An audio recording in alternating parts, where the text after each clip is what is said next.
எல்லாருக்குமே ஒரு பெரிய இது ட்ரூத் ஆஃப் டெவில் நான் உங்க தேவி. இன்னைக்கு நம்ம என்ன சம்பவம் பார்க்க போறோம் அப்படின்னா, ரொம்ப நாளா குழந்தைக்காக வேண்டி அந்த குழந்தை கிடைக்க போற நேரத்துல திடீர்னு அபார்ஷன் ஆனதுனால மனநல பாதிக்கப்பட்ட ஒரு பெண் தற்கொலை பண்ணிக்கிட்டு அதுக்கப்புறம் அவங்க ஆன்மாவால நடந்த அமானுஷ்யத்தையும் அதுக்கப்புறமா நடந்த பிரச்சனைகளையும் தான் பார்க்க போறோம். இது வரைக்கும் சேனலை சப்ஸ்கிரைப் பண்ணாதவங்க சப்ஸ்கிரைப் பண்ணிடுங்க அண்ட் மறக்காம பெல் ஐக்கானையும் கிளிக் பண்ணிடுங்க. வீடியோ பிடிச்சா லைக் பண்ணுங்க. அண்ட் இது மாதிரி உங்களுக்கு ஏதாவது சம்பவம் நடந்திருந்ததுனாலும் தெரிஞ்சிருந்ததுனாலும் டிஸ்கிரிப்ஷன்ல என்னோட இன்ஸ்டாகிராம் ஐடி கொடுத்துருக்கேன். அதுல போய் வாய்ஸ் மெசேஜாவோ இல்ல டெக்ஸ்ட் மெசேஜாவோ சென்ட் பண்ணுங்க. வாங்க இப்ப வீடியோக்குள்ள போலாம்.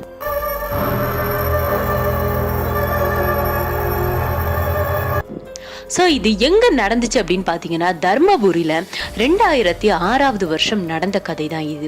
யாருக்கு அப்படின்னா, சந்திரா அப்படின்ற பெண்ணுக்கும் துரை அப்படின்ற அவங்களுடைய கணவருக்கும்.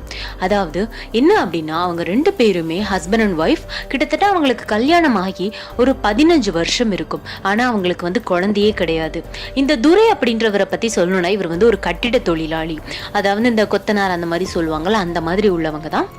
இந்த சந்திரா அப்படின்றவங்களும் ஹவுஸ் ஒய்ஃபாக இருக்காங்க. இவங்களுக்கு 2 பேருமே நல்லா பாசமாக, அந்த துரை அப்படின்றவருமே இவங்க கிட்ட ரொம்பவுமே எப்படி சொல்கிறது, ரொம்ப ரூடாலாம் இல்லாமல் ரொம்ப பாசமாக இவங்களை புரிஞ்சுக்கிட்டு அப்படி இருக்கக்கூடிய ஒரு நல்ல ஹஸ்பண்டாக தான் இருந்திருக்கிறாங்க. ஆனால் என்னதான் இருந்தாலும் தனக்கு குழந்தை இல்லை அப்படின்றத கண்டிப்பாக மாமியார் வீட்டில் இருந்தோ இல்லை சொந்தக்காரங்கள்ல இருந்தோ கண்டிப்பாக யாராவது கேட்பாங்க. அப்படி கேட்கும் போதெல்லாம் சந்திராவோட மனசு ரொம்பவே கஷ்டப்படும். ஏன் நமக்கு மட்டும் இப்படி குழந்தை இல்லாமல் போச்சுன்னு தினம் அவங்க ஃபீல் பண்றாங்க.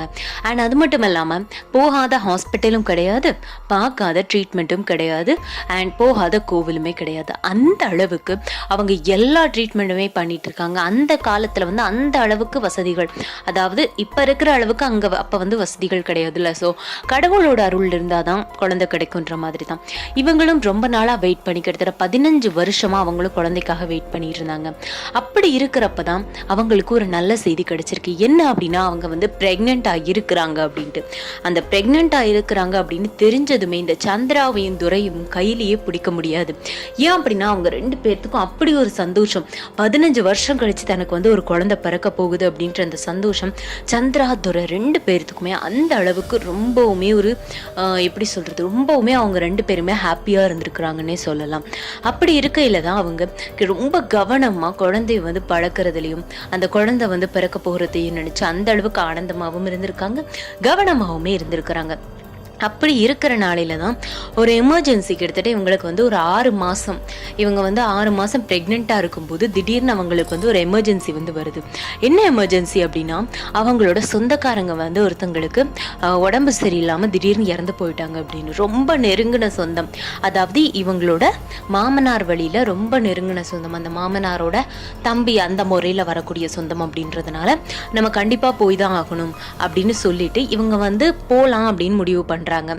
இவங்க என்ன ஒரு விஷயம் அப்படின்னா, அங்க போகணும்னா கிட்டத்தட்ட அவங்க இப்ப இங்க தர்மபுரியில இருக்கிறாங்கல்ல, ஸோ இவங்களோட அந்த ரிலேட்டிவ் இருக்கிறது சென்னையில. ஸோ இவங்களை இங்க தனியாவும் விட்டுட்டு போக முடியாது. அப்படின்ற பட்சத்துல சென்னையில அந்த இடத்துக்கும் கூட்டிட்டு போக முடியாது. ஏன்னா இறந்தவங்களை இருக்கிற இடத்துல கூட்டிட்டு போகக்கூடாது, கர்ப்பிணியா இருக்கிறவங்களை அப்படின்னு சொல்லுவாங்க. ஏன் இவங்க கூட போகக்கூடாது தான், இருந்தாலும் ரொம்ப இம்பார்ட்டண்ட்டான விஷயம் அப்படின்றதுனால இவங்க போறோம் அப்படின்னு முடிவு பண்ணிட்டாங்க. ஆனா சென்னை போயிட்டு வேற ஒரு இடத்துல இந்த சந்திராவை தங்க வச்சுட்டு போகலாம், இந்த மாதிரி ஒரு முடிவு எடுத்திருக்காங்க. ஏன் அப்படின்னா, அந்த சந்திராவோட மாமனார் வீட்டில், அதாவது துரையோட பேரண்ட்ஸ் எல்லாருமே கொஞ்சம் சந்திராவை எப்பவுமே மட்டமாக தான் பேசுவாங்க. அதுக்கு காரணம் என்ன அப்படின்னா, வரதட்சணை தான் காரணம். அந்த சந்திரா அப்படின்றவங்க ஒரு ஏழை வீட்டு பெண். அவங்க வீட்டில் கொஞ்சமாக தான் வரதட்சணையுமே அவங்களால கொடுக்க முடிஞ்சுது அப்படின்றதுனால கொஞ்சமாக தான் கொடுத்துருக்குறாங்க. அது பத்தாதுன்னு குழந்தை வேற இவ்வளோ நாள் இல்லைன்னு உடனே எதுக்கு எடுத்தாலும் அந்த பெண்ணை ஒரு மட்டமாக பேசுறதும் ரொம்பவுமே எகத்தாளமா பேசுறதும்ன்ற மாதிரி அந்த பெண்ணை எல்லாருமே ரொம்ப பாடாப்படுத்தியிருக்காங்க. ஆனா இந்த சந்திரா அப்படின்ற பெண் எதை பத்தியுமே ரொம்ப அவங்கள அவங்க அப்படி பேசிட்டாங்கன்னு சொல்லிட்டு அவங்கள எதிர்த்து பேச மாட்டாங்க. அவங்க அப்படியே சரி, அவங்க அப்படிதான் அப்படின்னு சொல்லிட்டு விட்டுட்டு போற அளவுக்கு ஒரு நல்ல கேரக்டர் உள்ள பெண் தான் இந்த சந்திரா. அப்படின்றதுனால இப்போ அவங்க மட்டும் போகல அப்படின்னா இந்த சொந்தக்காரங்களோட இந்த விஷயத்துக்கு கூட அட்லீஸ்ட் இங்கே வந்து இருந்துட்டாவது போகலாம், அட்லீஸ்ட் அந்த இடத்துக்கு வந்து வராமல் இருந்து அவள் ஹஸ்பண்ட் கூட வந்து கேட்கலாம் அப்படி இப்படின்னு சொல்லிட்டு தாம் பையன்றது கூட பார்க்காம அந்த பையனையும் பிடிச்சி திட்டி மருமகளையும் பிடிச்சி திட்டுற அளவுக்கு ஒரு கொடூரமான ஒரு எண்ணம் கொண்டவங்க தான் அவங்க அப்படின்னு கூட சொல்லலாம். அப்படி இருக்கிற நாளையில தான் அவங்க 2 பேருமே சென்னைக்கு வந்து போகிறாங்க ட்ரெயினில். அப்படி ட்ரெயினில் போயிட்டு அதுக்கப்புறமா அந்த ட்ரெயினில் இறங்கி அதுக்கப்புறமா அவங்க வந்து அவங்க தங்கி இருக்கிற இடத்துக்காக போயிட்டு இருக்கிற வழியில தான் ஒரு சின்ன ஆக்சிடென்ட் வந்து நடக்குது. என்ன ஆக்சிடென்ட் அப்படின்னா அவங்க வந்து ஆட்டோவில் வந்து போயிட்டு இருக்காங்க. அவங்க 2 பேருமே ரயில்வே ஸ்டேஷன்ல இருந்து ஆட்டோ வழியா அவங்களோட ஊருக்கு அதாவது அவங்களோட வீட்டுக்கு அவங்க சொந்தக்காரங்க வீட்டுக்கு போற வழியில சின்னதா ஒரு ஆக்சிடென்ட் ஆகிடுது. எப்படி அப்படின்னா அவங்க ஆட்டோ அங்க ஆல்ரெடி நமக்கு வந்து தெரியும் சென்னையில டிராஃபிக் ஜாம் ரொம்ப ஜாஸ்தி அப்படின்ட்டு. அதுல தப்பு வந்து அந்த அவங்களுக்கு எதிர்த்தாப்புல வந்த ஒரு ஆள் மேலதான். அப்படி இருக்கிற பட்சத்துல அந்த ஆட்டோ வந்து கொஞ்சம் சரிஞ்சு அந்த மாதிரி தான் ஆக்சிடென்ட் ஆயிடுச்சு அப்படின்னு சொல்றாங்க. ஸோ அப்படி இருக்கிற பட்சத்துல அப்போ அவங்களுக்கு வந்து அந்த ஆட்டோ வந்து சரிஞ்சிருச்சு. ஸோ இவங்களுக்கு வந்து லைட்டா சந்திராவுக்கு வந்து கொஞ்சம் அடி வந்து கொஞ்சம் பலமாவே பட்டுருச்சு. ஸோ அந்த துரைக்கு வந்து கொஞ்சம் லைட்டா தான் அடி. உடனே இவங்க வந்து ரொம்ப பதட்டத்துல இவங்களை வந்து ஹாஸ்பிட்டல் கூட்டு போயிட்டு இருக்காங்க. சந்திராவுக்கும் ரொம்ப அதுல வயிற்றுல ஏதோ அடி பட்டுருச்சு போல. வயிற்றுல அவங்களுக்கு ரொம்ப வலி அதிகமாயிட்டே இருக்குது. வலிக்குதுங்க எங்க ரொம்ப வலிக்குதுங்கன்னு அவங்க ரொம்பவுமே கஷ்டப்பட்டுட்டு இருக்கிறாங்க. அப்படின்ற அந்த டைம்ல தான் அவங்கள வந்து ஹாஸ்பிட்டல்ல சேர்த்தப்போ ஹாஸ்பிட்டல்லையும் பார்த்துட்டு அவங்க வந்து என்ன சொல்லிட்டாங்க அப்படின்னா உங்களுக்கு வந்து குழந்தை வந்து ஆல்ரெடி இவங்க ரொம்ப வீக்கா இருந்திருக்கிறாங்க, இவங்களோட கர்ப்பப்பை வந்து ரொம்ப வீக்கா இருந்திருக்கு, இந்த சிச்சுவேஷன்ல நீங்க வந்து டிராவல் பண்ணதே தப்பு. ஸோ இப்போ வந்து அந்த குழந்தை வந்து இறந்து போச்சு, இப்போ அபார்ஷன் பண்ணலன்னா அவங்களோட உயிருக்குமே ஆபத்து அப்படின்னு சொல்லிட்டாங்க. துரை வந்து ரொம்ப கலங்கி போயிட்டாரு. அவருக்கு வந்து என்ன பண்றதுன்னே தெரியல. ஏன்னா தான் குழந்தையக்காக ஆசைப்பட்டதுல குழந்தையும் போச்சு, இப்போ குழந்தை எடுக்கலன்னா மனைவியும் போயிடுவா அப்படின்ற ஒரு சிச்சுவேஷன். அப்படின்றதுனால அவங்க வந்து என்ன சொல்லிட்டாங்கன்னா சரிங்க நீங்க வந்து குழந்தைய எடுத்துருங்க, அபார்ட் பண்ணிடுங்க அப்படின்னு சொன்ன உடனே டாக்டர்ஸுமே அபார்ட் பண்ணிடுறாங்க. இந்த விஷயத்தை எப்படி சொல்ல போறோம்னு தெரியாம துரை வந்து ரொம்பவே கலங்கி போய் நிற்கிறாரு. ஏன்னா சந்திரா வந்து ரொம்ப ஆசைப்பட்டது இந்த குழந்தைக்காக மட்டும்தான். அவங்க வந்து பெருசா ஆடை ஆபரணத்துக்கோ இந்த மாதிரி வெளியே கூட்டிட்டு போங்க அந்த மாதிரி கூட ஆசைப்பட மாட்டாங்களா. ரொம்ப எளிமையான ஒரு பெண். அப்படின்ற பட்சத்துல தான் குழந்தை தான் உலகம்னு நினைச்சிட்டு இருந்த அந்த பெண்ணுக்கு வந்து இப்படி ஒரு சிச்சுவேஷன் வந்த உடனே இவருக்கே என்ன பண்றது அப்படின்னு ரொம்ப தெரியாம ரொம்பவுமே தவிச்சு போயிட்டாரு அப்படின்னு தான் சொல்லணும். அப்படி இருக்கிற சிச்சுவேஷன்ல தான் அந்த பெண் வந்து அங்க அபார்ட் பண்ணிட்டாங்க. ஸோ பண்ணதுக்கு அப்புறமா அவங்ககிட்ட வந்து அவங்க கண்ணு முழிக்கவும் இவர் வந்து சொல்றாரு. இந்த விஷயத்த சொன்ன உடனே அவங்களுக்கு வந்து அப்படி ஒரு அழுக, அவங்களால வந்து தாங்கிக்கவே முடியல. தான் குழந்தை இறந்து போச்சுன்றத தாங்கிக்கவே முடியல. தான் வயிறை பார்த்து வயிறை தொட்டு வயிறை அடிச்சு அழுகுறாங்க. அவங்களால வந்து அந்த சிச்சுவேஷனை வந்து ஹேண்டில் பண்ணவே முடியலன்னு தான் சொல்லணும். அந்த அளவுக்கு அவங்களோட அந்த சிச்சுவேஷன் வந்து அவ்வளோ பேடாக இருந்திருக்கு. ரொம்பவுமே அழுது அவங்களால வந்து ஒரு மாதிரி மென்டல் ஸ்ட்ரெஸ்ஸே அவங்களுக்கு வந்துடுச்சு. அந்த அளவுக்கு அவங்க அழுதுருக்குறாங்க. இவருக்கு துரைக்கு வந்து ரொம்ப பயமாயிட்டு இதனால இவளுக்கு ஏதாவது ஆயிடுமோ அப்படின்ற அளவுக்கு அந்த துரைக்கு வந்து பயம் கொடுக்க ஆரம்பிச்சிருச்சு. உடனே துரை வந்து என்ன பண்ணிட்டாங்க அப்படின்னா கொஞ்சம் அழுகையை கண்ட்ரோல் பண்ணுன்னு சொல்லிட்டு அவங்களை எப்படியோ கூட்டிட்டு அவங்க வீட்டுக்கு வந்து போயிட்டாங்க. அதுக்கப்புறமும் கூட அவங்களால அந்த குழந்தையோட இறப்புல இருந்து வெளியே வரவே முடியல. திடீர்னு நைட்ல எந்திரிச்சிருந்து ஒரு மாதிரி இருந்து எதையோ விரிச்சு பார்க்குறது, எதையோ அழுகிறது, அந்த மாதிரி ரொம்ப அவங்க மைண்ட் வந்து ரொம்ப ஸ்ட்ரெஸ்ஃபுல்லாக இருந்திருக்கு. அண்ட் அவங்களால என்ன பண்ணுறதுன்னு கூட தெரியலை. இந்த துரையானையும் வந்து ரொம்ப அவங்கள வந்து விடவும் முடியல. அதே சமயத்தில் அவங்கள எப்படி ஹேண்டில் பண்ணுறதுன்னு தெரியாமல் ரொம்ப கன்ஃபியூஸ் ஆகிட்டார். பிகாஸ் அவங்களுக்காக ஃபுல் நைட் முழிச்சிருந்தா இவர் ஒர்க்குக்கும் போக முடியாது. நான் ஏற்கனவே சொன்ன மாதிரி அவர் வந்து ஒரு கட்டிட தொழிலாளி தான், ரொம்ப பணக்காரங்களாம் கிடையாதுன்றதுனால அவங்களோட அன்றாட செலவுகள் பார்க்கணும்ல. ஸோ அப்போ இவர் வேலைக்கு போனால் தானே முடியும். அப்படின்ற பட்சத்தில் அவங்கள முழிச்சு பார்த்துக்கிட்டும் வேலைக்கு போய்கிட்டுமே மொத்தமாக சமாளிச்சுட்டு இருக்கிறதே இந்த துரை அப்படின்றவர் தான். இவரை வந்து நிஜமாவே சிறந்த ஒரு ஹஸ்பண்ட் அப்படின்னு சொல்லலாம். ஏன்னா அந்த அளவுக்கு அவங்க மேலே கோவப்படாமல் அவங்கள வந்து ரொம்பவும் டேக் கேர் பண்ணி பார்த்துக்கிட்டாரு. ஆனாலும் சந்திராவால் அந்த ஒரு விஷயத்துலேருந்து வெளியே வரவே முடியல. அவங்களோட அந்த மைண்டு ஃபுல்லாக தான் குழந்தை எங்கே போச்சுன்னு ஒரு மாதிரி பைத்தியமாகவே மாறிட்டாங்க. அப்படி இருக்கிற நாளில் தான் ஒரு நாள் என்ன பண்ணிட்டாங்க அப்படின்னா அவங்க ஹஸ்பண்ட் வந்து வெளியே போயிட்டு, அதாவது அவங்க வேலைக்கு போயிருந்த நேரத்தில் என் குழந்தைகிட்டேயே நான் போகிறேன்னு சொல்லிட்டு அவங்க எழுதி வச்சுட்டு அவங்க வந்து சூசைட் பண்ணிக்கிட்டாங்க. அதாவது தூக்கில் வந்து தொங்கிட்டாங்க. அவங்க வீட்டில் இருக்கக்கூடிய அந்த பெட்ரூமில் இருக்கக்கூடிய மின்விசிறியில் அவங்க வந்து தூக்கு மாட்டிட்டாங்க. இந்த விஷயம் விஷயம் வந்து வேற யாருக்குமே தெரியாது வெளியே. அவங்க ஹஸ்பண்டுமே ஈவினிங் ஒரு 6 or 7 o'clock டைம்ல வராங்க. அப்படி வந்து பார்க்கும்போது தான் இப்படி அவங்க வந்து தூக்கில் சடலமாக தொங்கிட்டு இருக்கிறத பார்த்த உடனே அவருக்கு ஒரு நிமிஷம் இதயமே நின்று போச்சுன்னு சொல்லலாம். அந்த அளவுக்கு அவருக்கு கஷ்டமாயிடுச்சு. அவரால் வந்து இந்த ஒரு இழப்பை வந்து ஏற்றுக்கவே முடியல. அவரோட ஒரு குழந்தை தான் இப்போ இறந்து போச்சுன்னு பார்த்தா குழந்தை இறந்து கொஞ்ச நாளில் தான் மனைவியும் போயிட்டாளேன்னு அவரோட ஃபீலிங்ஸ், அவரோட கஷ்டம் வந்து ரொம்ப அந்த அளவுக்கு பெரிய கஷ்டமாயிடுச்சு. அவரால் அதுக்கப்புறமா அக்கம் பக்கத்தினரோட உதவியோட அந்த சடலத்தை வந்து கீழே இறக்கி அதுக்கப்புறமா சந்திராவுக்கு செய்ய வேண்டிய எல்லா இறுதி காரியங்களுமே செஞ்சு முடிச்சிருக்கிறாங்க. ஆனாலுமே இவரால் எதுவுமே பண்ண முடியாது. தான் வந்து கிட்டத்தட்ட ஒரு அனாதையான அளவுக்கு அவர் வந்து அவங்க வந்து ஃபீல் பண்ணுறாங்க அந்த துரை அப்படின்றவங்க. அதுக்கப்புறமா கொஞ்ச நாள் போய்கிட்டே இருக்கு. அதுக்கப்புறமா தான் ஆனால் பிரச்சனைன்றதே உண்மையாக ஆரம்பிச்சது அதுக்கப்புறத்துல இருந்து தான்.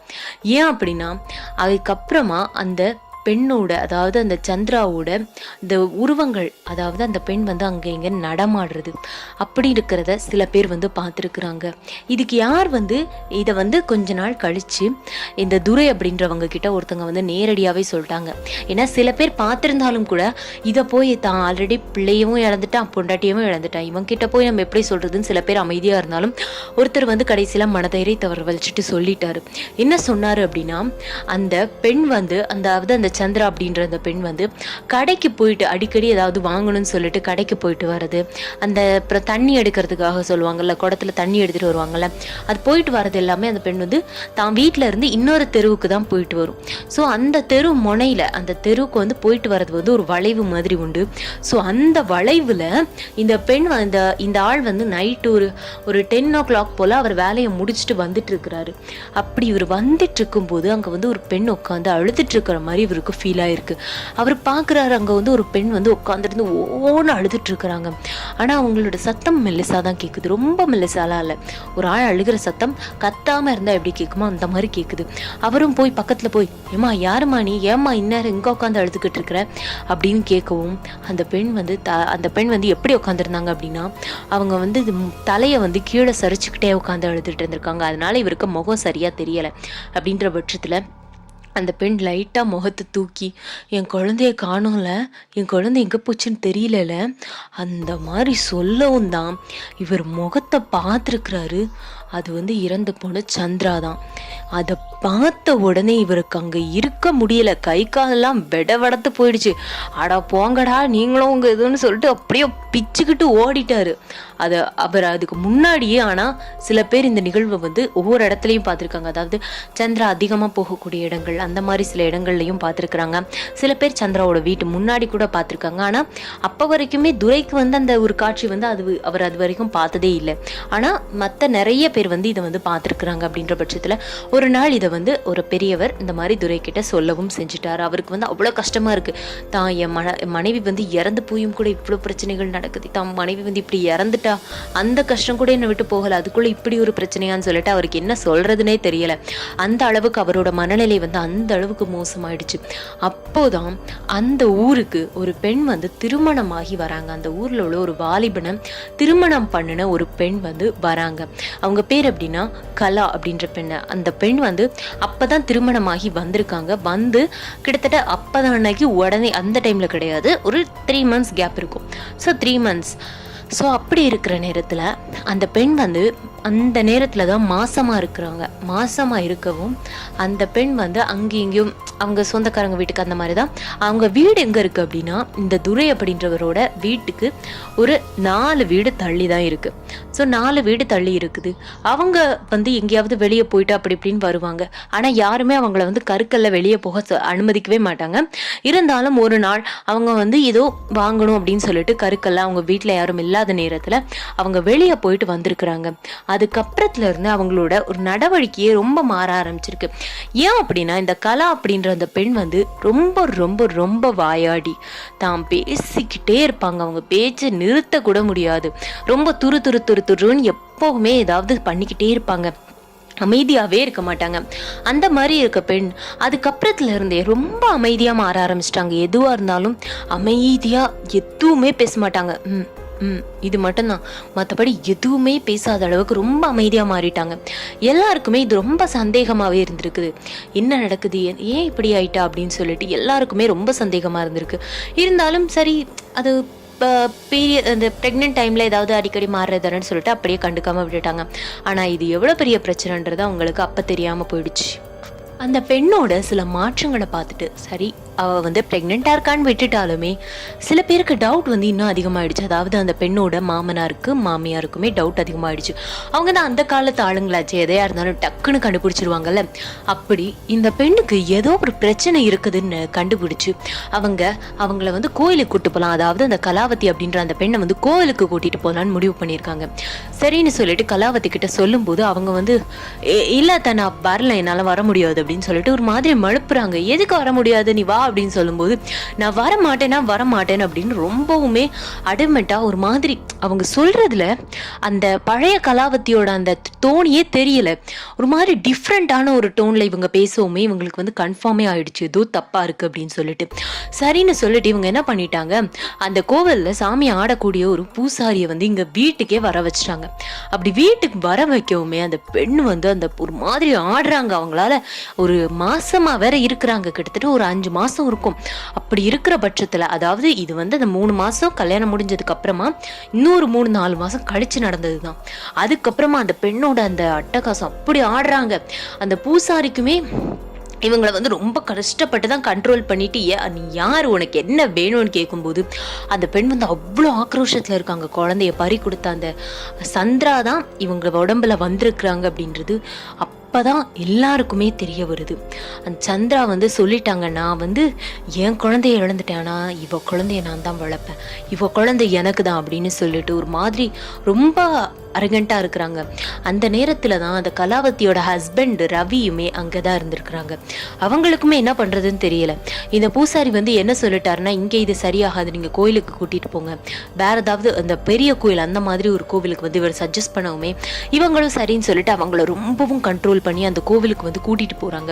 அப்படி கூட்டிட்டு போகும்போது அந்த கோவில்ல இருக்கக்கூடியவங்க என்ன சொல்லிட்டாங்க அப்படின்னா, இப்போதைக்கு இவ வந்து மாசமா இருக்கா, இவ உடம்புல இருந்து பிரிக்க எங்களால முடியாது, இவ உடம்புல இருந்து இன்னொருத்தவங்க உடம்புக்கு மாத்த வேணா முடியுமே தவிர அதை பிரிச்சு அழிச்சோன்னா உங்க பொண்ணோட உயிருக்குமே பிரச்சனை, அதாவது மருமக கலாவதியோட உயிருக்குமே பிரச்சனை அப்படின்னு சொல்லவும் இவங்களுக்கெல்லாம் என்ன பண்றதுன்னு தெரியல. யார் வந்து தான் உடம்புல பேய வாங்கிக்கணும்னு நினைப்பாங்க அப்படின்னு எல்லாருமே ஒரு பதட்டத்துல இருக்கும்போது இந்த ரவி அப்படின்ற இவங்க வந்து அவங்க சரி நான் வந்து என் உடம்புல வாங்கிக்கிறேன் அப்படின்னு சொல்லவுமே அவங்க வந்து என்ன சொல்லிட்டாங்க அப்படின்னா, குழந்தை பிறந்து கொஞ்ச நாள் ஆனதுக்கு அப்புறமா தான் அந்த உடம்புல இருக்கிற அந்த இதை வந்து முழுசா எடுக்க முடியும்.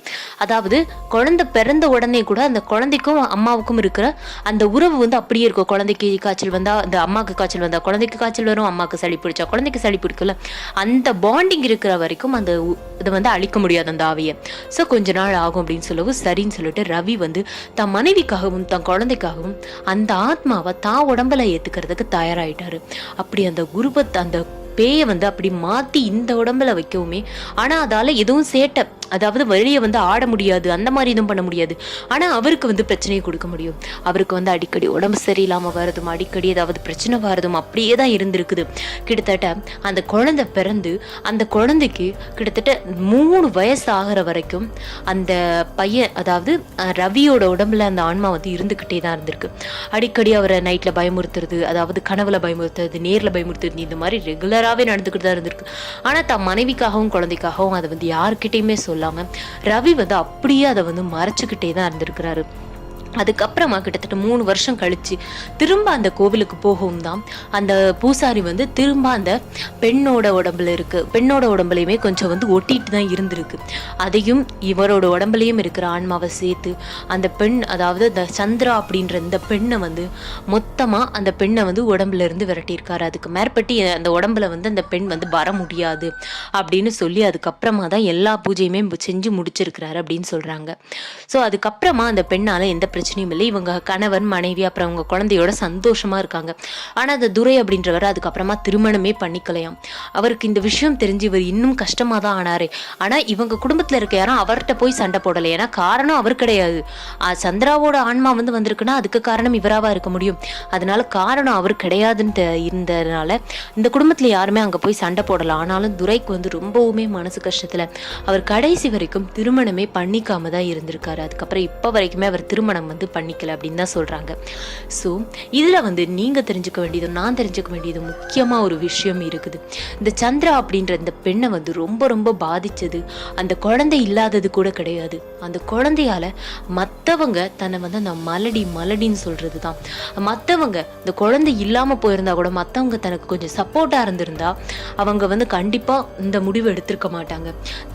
அந்த கணவரை நிஜமாவே பாராட்டி தான் ஆகணும். ஏன் அப்படின்னா தான் மனைவிக்காக எவ்வளவு ஒரு இதுலையுமே அவர் தான் மனைவி கிட்ட தான் நின்றுக்கிறாரு. ஆனாலுமே மற்றவங்க அந்த சொசைட்டினால மற்றவங்களுக்காக வாழ்றோம் அப்படின்னு சொல்றவங்கள நீங்க எதுக்காக மற்றவங்களுக்காக வாழ்றீங்க அப்படின்னு நம்ம கேட்டாலும் நம்மளுமே ஒரு வகையில மறைமுகமா மற்றவங்களுக்காக தான் வாழ்றோன்றதுதான் நிதர்சனமான உண்மை. இது யாராலையுமே மறுக்க முடியாது. அதனால எப்பவுமே நம்ம அந்த சந்திராவோட ஒரு இறப்புக்கு காரணம் சொசைட்டி தான். கண்டிப்பா அவங்க இந்த அளவுக்கு பேசலன்னா அவங்க குழந்தை வேணும்னு அந்த அளவுக்கு நினைச்சிருக்க மாட்டாங்க. குழந்தைன்றது ஒரு பார்ட் ஆஃப் த லைஃப் தானே தவிர ஏன் குழந்தைங்க இல்லாம யாராலுமே இருக்க முடியாதுன்னு கிடையாது. அதுல இன்னொரு விஷயம் என்னன்னா, நிறைய அனாதை குழந்தைங்க, அந்த பிள்ளைங்களை அனாதை பிள்ளைங்கன்னு சொல்லக்கூடாது, தெய்வத்தோட பிள்ளைங்க. அவங்கள வளர்க்கறதுனால நமக்கு எவ்வளவு ஒரு சந்தோஷம் கிடைக்கும். அது ஏன் நம்ம